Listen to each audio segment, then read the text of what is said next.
Hey everyone. So I am making this video after procrastinating. बहुत दिनों से मैं procrastinate कर रही थी and finally आज मैंने decide किया कि मैं इस topic पे video बना दूँ because एक चीज़ हो रही है सोसाइटी में बहुत दिनों से मतलब I think बहुत सालों से ये चीज़ grow होती जा रही है and I have a particular way of thinking on that topic.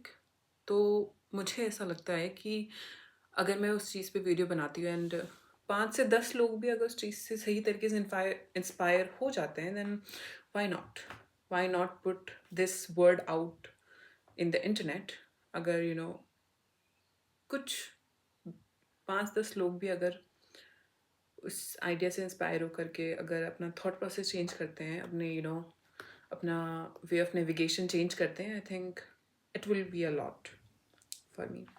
तो जिस चीज़ के बारे में मैं बात कर रही हूँ वो है a lot of divorces and breakups are happening in our society. आज के टाइम पे बहुत ही ज़्यादा डिवोर्सेस एंड ब्रेकअप्स हो रहे हैं and people actually don't want to get married. And मैं ये सोच रही थी कि even I myself as a girl and I am almost 26 years old and मैं इस चीज़ को खुद एक्सपीरियंस कर रही हूँ. मेरा खुद का थॉट प्रोसेस चेंज हुआ है इस तरीके से and I was constantly thinking कि ऐसा क्यों हो रहा है कि क्यों I don't want to get married any more and why I don't want to be in a relationship या फिर क्यों अवर्जन हो गया एंड क्यों ये सिर्फ मेरे साथ नहीं मोस्ट ऑफ द लोगों के साथ ये हो रहा है. And I was constantly thinking कि what could be a reason behind it and what could be a solution to it. तो मैंने एक चीज़ सोची and I think it does make sense. And I was like, okay, let's make a video about that. मुझे ऐसा लगता है कि उसका reason ये है कि वुमेन ऑफ टुडे, आज की जनरेशन की जो वुमेन एंड गर्ल्स हैं, they have upgraded a lot.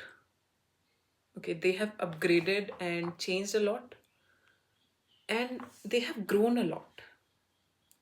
But the male counterpart of the society, the male uh, counterpart of the relationship, have not grown, changed, or upgraded as much as women have.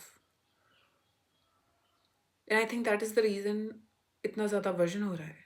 And I will explain you in a while कि what do I mean by women change हो गई है and men change नहीं हुए. Okay, so let me explain you the kind of change that I'm talking about. जो change जिसकी मैं बात कर रही हूँ जो कि वुमेन में आ चुका है but men are not following equally through that change is अगर हम कंपेयर करें हमारी जो मदर्स रही हैं वो उनके मान लो 20s की एज में जब वो थे और हम आज जो अपनी 20s की एज में है तो क्या डिफरेंस है majorly if we see and the change I'm talking about is particularly in the relationship or marriage वाली चीज़ के अराउंड अगर हम अपना वुमेन का पर्सपेक्टिव कंपेयर करें from our mothers time period to us then इसमें क्या चेंज आया है लेट्स सी. जो हमारी मदर्स थी हमारी मम्मा के टाइम पे ये होता था कि they were looking for a marriage in which the the boy और the man should be earning good enough. ठीक है, उनको financial stability was the major most important point. And अगर फाइनेंशियल स्टेबिलिटी अच्छी है तो फिर वो ये करते थे कि ठीक है बाकी चीज़ें अगर इमोशनल मेच्योरिटी नहीं है बिहेवियर में कुछ इश्यूज हैं दारू पीने की या फिर सिगरेट की या फिर नशे की अगर थोड़ी बहुत वो एंगल भी आ जाता तो ठीक है हम उसको ओवरलुक कर देंगे बट फाइनेंशियल स्टेबिलिटी हमें चाहिए वो चीज़ होनी चाहिए. एंड मेजर वही चाहिए था ठीक है कि वो पेरेंट्स की रिस्पेक्ट करते थे. चलो पेरेंट्स की रिस्पेक्ट वाला भी पॉइंट्स थोड़ा बहुत पहले कंसिडर किया जाता था. So but mainly revolving around the finances. आज के टाइम पे अगर हम देखें तो women have changed a lot. If you see our mothers were not earning. If we see, I think if we look at the data and statistics Google पे तो भी we will get to know कि women of हमारे मम्मा के time पे when they were young in their 20s, they were not working women. But आज के time पे we all, most of the women are working. ठीक है. And our way of living has also changed, and the type of upbringing जो हमें मिल रही है, that has also improved, grown, and changed a lot since our mother's time. तो आज के time हमारी जैसे परवरिश हुई है, ठीक है, वो बहुत ज़्यादा चेंज हो गया है. परवरिश की वजह से हमारी जो एस्पिरेशंस हैं फ्रॉम आवर ओन लाइफ्स, वो भी चेंज हो गया है. ठीक है.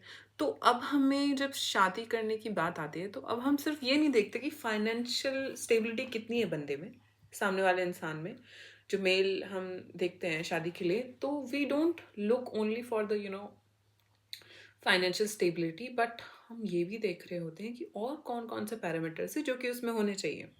जो आज के टाइम की वुमेन है, मेरी एज की, 20s में और इन देयर 30s, तब भी शादी होती है लोगों की, तो हम क्या देखते हैं financial stability is one of the important point, but it's not the only important point. Okay, so one good point that we look in a male while looking for a relationship or getting married is financial stability.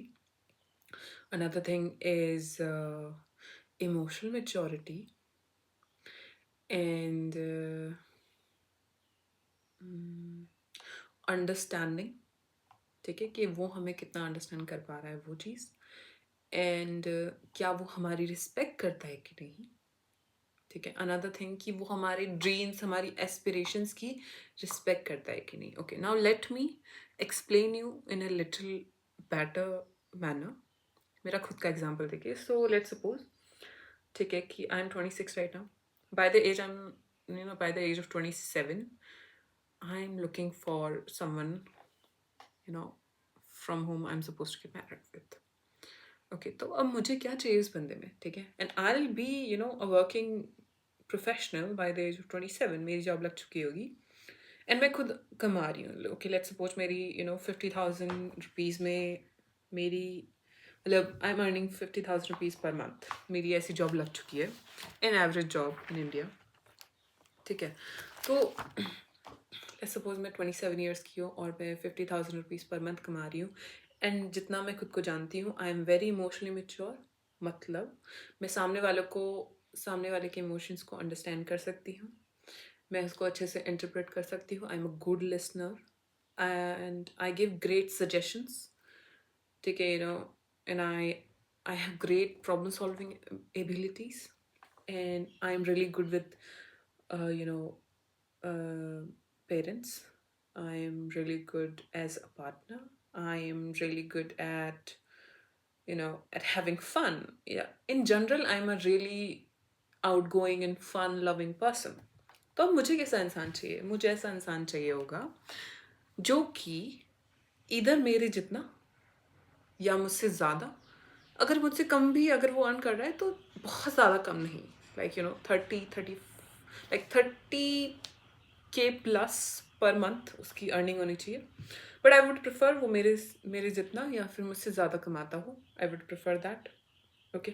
Another thing I would want कि वो मेरे जितना या मुझसे भी ज़्यादा emotionally mature हो. मतलब जब मुझे कुछ बात करनी है, मान लो मैं आज बहुत दुखी हूँ, ऑफिस में कुछ हो गया है जिसकी वजह से मेरा मूड अच्छा नहीं है, और मैं घर पे आती हूँ, तो माई पार्टनर इतना उसके अंदर अवेयरनेस ऑफ द एनवायरनमेंट होनी चाहिए कि वो मुझे देख कर के समझ जाए कि आज मेरा मूड अच्छा नहीं है. तो ना उनकी ड्यूटी है, मेरे पार्टनर कि वो मेरा मूड ठीक करे. ठीक है. या फिर वो एक अच्छे से मेरे साथ बैठे और बात सुने मेरी कि हुआ क्या है. ठीक है. अगर सजेशन की ज़रूरत है तो वो इतना केपेबल हो, इतना उनका माइंड काम करना चाहिए कि वो मुझे एक सही सजेशन दे सके. ठीक है. अगर वो सजेशन नहीं दे पा रहे तो he should at least be a good listener. ठीक है. तो उससे क्या होगा, मैं अपनी बात बता पाऊंगी. ठीक है. तो I will at least be happy कि okay, I have a partner at home who will listen to me, I will feel better after that. And अगर फिर मतलब जैसे कि उन्होंने मेरी बात सुन ली, and now he should be capable enough to know, or he should be he should know, उसके बाद he should know कि how to make me calm, how to make me happy. Maybe he can cook food for me, and he can buy some ice cream for me, or we can go out for a drive or a walk. So emotional maturity, ठीक है, कि मतलब उनको emotional maturity basically ये है कि उनको खुद के इमोशंस हैंडल करना आना चाहिए और उनको मेरे भी इमोशनल हैंडल करना आना चाहिए। ठीक है, तभी तो मैं पार्टनर बना रही हूँ ना, अदरवाइज मुझे पार्टनर की ज़रूरत क्या है? अगर सामने वाले इंसान को यही नहीं आता है कि मुझे इमोशनल कैसे हैंडल करेगा वो, तो फिर मुझे ज़रूरत क्या है? इमोशनल मेच्योरिटी होनी चाहिए। So and another thing that I talked about कि he should respect my dreams and aspirations. Suppose I want to someday open an NGO. I want to work for women, children, and I want to really, I love dogs and pets in general. Okay, so I really want to open an NGO or maybe do some sort of work for animals. Okay, and maybe I want to travel around the world. Okay, so respecting my dreams and aspirations means that he should respect the things that I want to do in my life. Obviously, I will be doing the same for him, but he should also do the same for me. ठीक है, जब तक वो factor नहीं होगी, जब तक equal amount of respect from both the sides नहीं होगी, तब तक बात नहीं बनेगी ना यार। ऐसा तो होगा नहीं ना कि I respect him, okay you are this and that, but he is not same frequency के साथ, he is not being with me.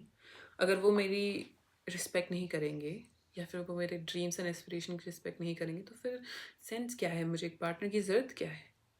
I respect my own self, my parents respect me and my dreams and aspirations, तो मुझे partner की ज़रूरत क्या है? ठीक है, तो respecting me and respecting my dreams and aspirations are equally important. Okay, another thing that I mentioned कि companionship. If I'm looking to be in a relationship with a person, or if I'm looking to get married, तो companionship होनी चाहिए, मतलब compatibility होनी चाहिए। I think कि इसका ये मतलब है companionship means compatibility, and how I see compatibility is basically poles apart personalities नहीं होनी चाहिए, मुझे ऐसा लगता है। ठीक है, okay, this is a little out of the topic of this video, but let me talk a little about it.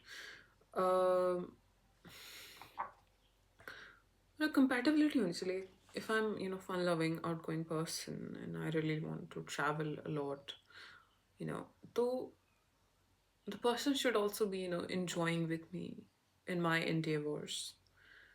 ठीक है, तो ऐसा नहीं हो कि वो बिल्कुल ही पोल अपार्ट है, उनको बिल्कुल घर के अंदर ही रहना पसंद, उनको बाहर जाना कभी पसंद नहीं है, ही does not like the fun activities that I like, and he also does not really appreciate or acknowledge, appreciation and acknowledge वाली भी चीज़, जैसे I really want to travel the world.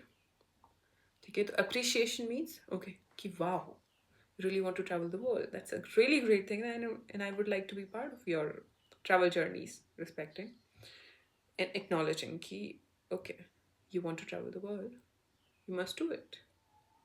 I will totally support you in that. So opposite of acknowledging का क्या हो गया? Why do you want to travel the world? What is the need? I don't like doing that. So why would you do that? बैठो घर पे, नहीं जाना, कहीं नहीं जाना है, और मेरा कभी मन हुआ तो तुम मेरे साथ चल लेना, तुम्हें अकेले जाने की कहीं जरूरत नहीं है.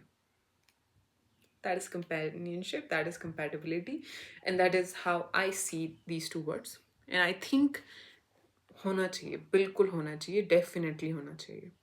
ठीक है, तो coming back to the topic, मैंने थोड़े से नोट्स बना रखे हैं सो दैट मुझे थोड़ा इस वीडियो को नेविगेट करने में हेल्प मिले, मैं भटकूँ नहीं पॉइंट से बहुत ज़्यादा. ठीक है, तो मैंने ऐसे पॉइंट्स बना रखे हैं. सो ठीक है, तो वी आर टॉकिंग अबाउट कि मेरा एग्जांपल लेकर के मैं तुम्हें ये बता रही थी कि एक जो वुमेन होती है उनको ये सब चीज़ें चाहिए यार आज के टाइम पे. एंड अगर आप ऐसे इंसान हो जो कि may be you are very inspired by your father कि ओके मुझे अपने फादर जैसा बनना है. Right now I am addressing the male people, the male who are listening to me. So Mister, if you really get inspired from your father and you really want to be like your father, then you also have to understand that your father must be a great person. He must be a gentleman. ठीक है, but the kind of parameters that he use to follow, ठीक है, when he was in your age or when he was in his 20s and 30s, the kind of parameters that he used to follow. तो जिस type से आपके father साहब अपनी 20s and 30s में थे, रहते थे, तो वो उनके टाइम के हिसाब से बेस्ट रहे होंगे. I definitely believe that. ठीक है, बट आज के टाइम पे उन चीज़ों के एडिशन में और भी बहुत सारी चीज़ें चाहिए. तो अगर आप अपने फादर साहब को अपना आइडल बनाते हो तो आपको उससे एडिशन करना पड़ेगा, अपनी पर्सनालिटी में और चीज़ें ऐड करनी पड़ेंगी.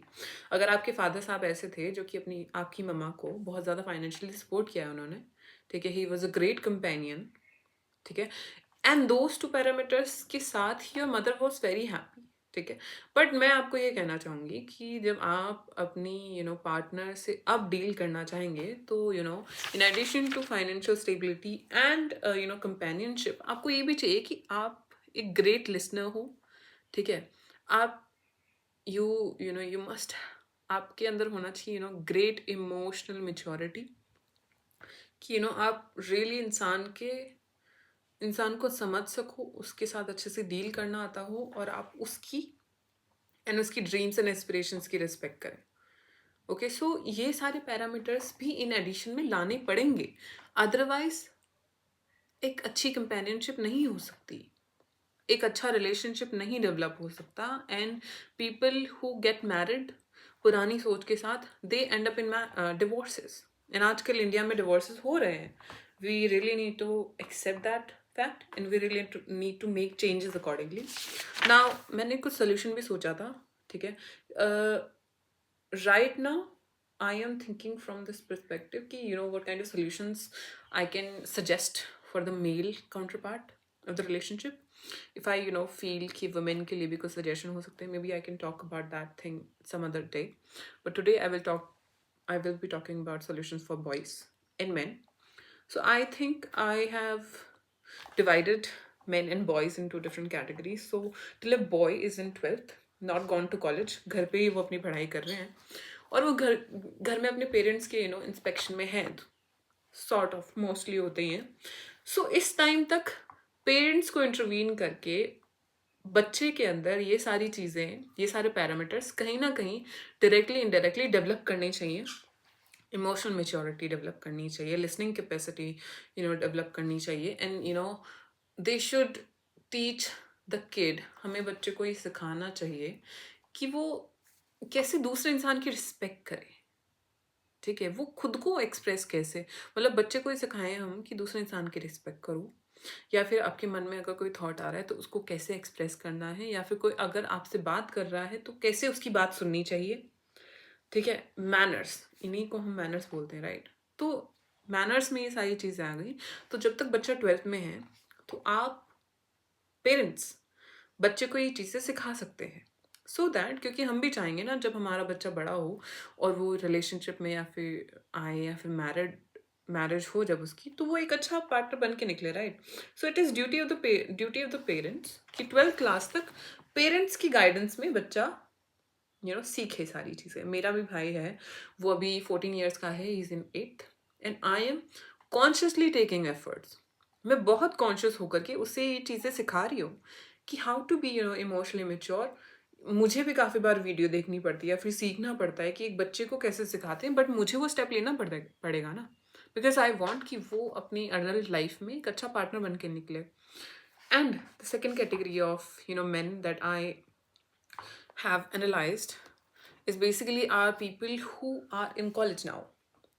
And after that, so basically आप 12th क्लियर करके आप कॉलेज में आ चुके हैं, एंड मोस्टली कॉलेज होता है कहीं बाहर जाके. तो अब बेसिकली आप पेरेंट्स की इंस्पेक्शन से, उनके इंटरवेंशन से बाहर आ चुके हो. तो अब, so all the man out there who are listening to me, just in case if you are, it is in your own hands, ठीक है, कि आप खुद के अंदर चेंज लाएं, ठीक है. अगर आप ये सोच के बैठ जाओगे कि मुझे नहीं करनी सारी चीज़ें और दिस इज़ नॉट नीडेड, मुझे ऐसे ही पार्टनर मिल जाएगा, हम ऐसे ही लाइफ बिता लेंगे, तो I am sorry to say that will not be a very happy partnership, companionship. That will not be a very happy situation अगर आप ये सारी चीज़ें डेवलप नहीं करोगे. And if you want to marry women or be in a relationship of a woman of today's time, then I don't think she will be very happy to hear that you do not want to develop all these important characteristics in yourself just because you are maybe lazy enough, or you don't want to take some more pains.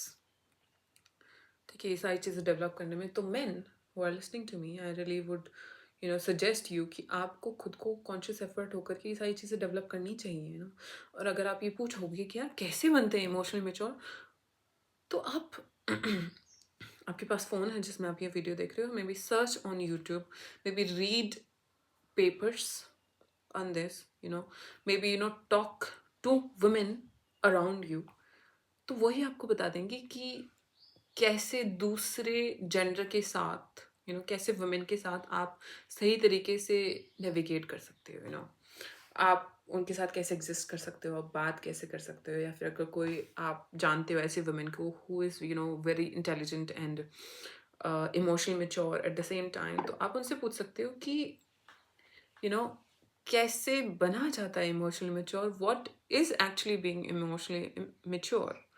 ठीक है, तो I think you should take conscious efforts. And ये बोलने से काम नहीं चलेगा कि मैं तो नहीं करने वाला, मेरा तो ऐसे निकल जाएगा. तो आई एम सॉरी टू से वो एक हैप्पी, बहुत ज़्यादा सक्सेसफुल आई डोंट थिंक कि होने वाली है कंसिडरिंग आज के टाइम पे, क्योंकि women have changed a lot. Women have come far apart from the kind of image that we had of women back few decades back. तो women काफ़ी change हो चुकी है, and I think it's high time the male counterpart of the relationship, of the marriage, has to change, upgrade and grow. ठीक है, so this is the topic that I really wanted to talk about. मुझे इस बारे में बात करनी थी, and I think it is a sort of different perspective to see. इस चीज़ को देखने का एक डिफरेंट पर्सपेक्टिव मुझे लगा कि ये है मेरे माइंड में, एंड मुझे वीडियो बनानी चाहिए, तो I just made a video. And या I think I made a video, and I hope I was able to convey my point of view and my thought process through this video. And I hope कि आप की जो concepts हैं इस चीज़ से related थोड़े से बेटर आपको अंडरस्टैंडिंग मिली है उस चीज़ से रिलेटेड. ऑल्सो अगर मैंने कोई चीज़ मे बी कन्फ्यूज़ कर दिया है आपको, या फिर कोई ऐसी चीज़ है जो कि आप नहीं समझ पाए हो अभी तक, या फिर you have more question related to anything around this topic particularly, so you can definitely maybe comment it in the comment box. And अगर एक दो questions होते हैं जिस पे I think I can talk and convey in a better manner, तो मैं एक short बना सकती हूँ. अगर कुछ ज़्यादा होते हैं doubts या फिर questions or queries, maybe I can make a next part of this video. So yeah, so this was it for today's video. I think I have a few more topics that I would really like to talk about, and I think I will make a video on those topics in coming few days. So yeah, you might as well watch those. Okay, bye bye.